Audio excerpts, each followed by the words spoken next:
So, related rates, kinematics version. So, ito naman related rates pero ang concern natin ay kinematics. So, as usual, yung nabubuong figure natin ay right triangle pa rin.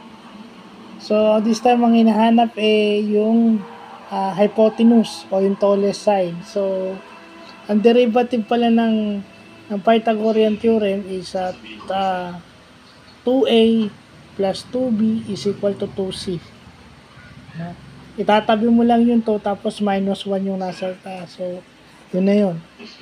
So, ang equation natin is c prime is equal to a times a prime, yung rate ng a prime, then b times yung b prime over c. Kasi hinahanap yung rate natin, yung c prime ang hinahanap natin, meaning yung rate ng c. So, yun yung rate nila kapag nandun na sila sa intersection. So, kinuha muna natin yung C. Pagkakuha natin ng C, then susunod natin hahanapin C prime. So, yun lang yung natin ngayon. Ayan, kita mo, may right triangle na naman. Diba? Differential calculus na to, pero ang ginagamit pa rin dito is right triangle, yung nabuong figure.